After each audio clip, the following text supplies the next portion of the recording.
In Pan, a mischievous young boy is whisked away to a fantastical world called Neverland, where he ultimately discovers his destiny to become the hero who will forever be known as Peter Pan. Hi, I'm Hugh Jackman. Welcome to Made in Hollywood, and here is a sneak look at a scene from Pan. He's the pirate all pirates fear. Blackbeard! Welcome to Neverland! That's my favorite part of the movie, is when we are first introduced to Blackbeard and you are singing above everyone else, but there's so many people and everyone's singing along to Nirvana. It's awesome. I will never forget that day of filming for the rest of my life. And I think one of the funniest parts of it is seeing a whole bunch of 11-year-old kids singing that song, stomping, shouting, cheering, having no idea what they're singing about. Are you brave, Peter? I tried to be. The name's James Hook. I'm trying to save your life, kid. I'm so glad that now we know that Hook and Peter were at one point friends. In this story, they are. It's really a wonderful take on it. Jason Fuchs, our screenwriter, wrote this wonderful sort of origin story. They hate each other so much. If you read the book, if you see different iterations, it's very hard to understand sort of what that beef is about.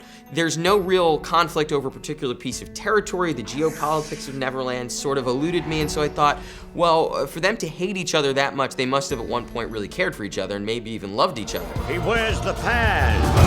The Pan is our tribe's bravest warrior. It was written, when you returned, we would unite against the pirates. Here's what really shocked me, because when I watched the movie, it looks so fantastical, it's so colorful, that I thought that a lot of it was CGI and visual effects. But then I learned that you actually built practical sets, which like blew my mind. Yeah. We built the biggest set that's ever been built indoors in the UK. We did it all on this stage at the end of the day that was massive, and I think they'd made like the first Zeppelin way back in the early 1900s there. There are a lot of film sets that can be quite boring.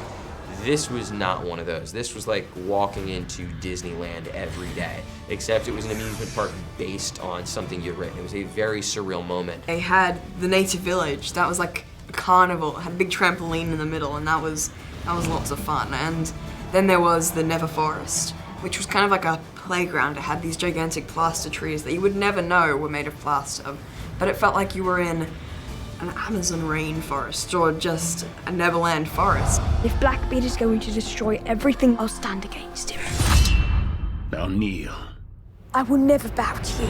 The director said that you had a lifelong dream of playing a pirate. I did. Why? I don't know why. Were you ever a pirate for Halloween? Never. I was Australian, we didn't have Halloween. Oh, right. It was so frustrating.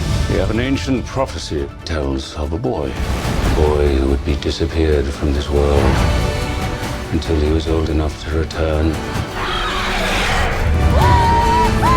Stunts and weapon training. That's the thing that I want to talk to you two about the most, because it just sounds super awesome. I did flying training where I had to work on my core so I'm able to keep myself up while I'm on the harness or on a robotic arm or a tuning fork, things like that. What was the most challenging part of the training? Me and Hugh had this fight that we had to do that's toward the end of the movie where we're fighting on the ship mast. So it was sort of like doing a fight or a dance on like a balance beam, and that was really challenging. And lead an uprising against me. A boy who could fly. I just wanted to make a film that was really told from the point of view of my 12-year-old self. And that is a world of colour. It's a kind of world before I started trying to be cool.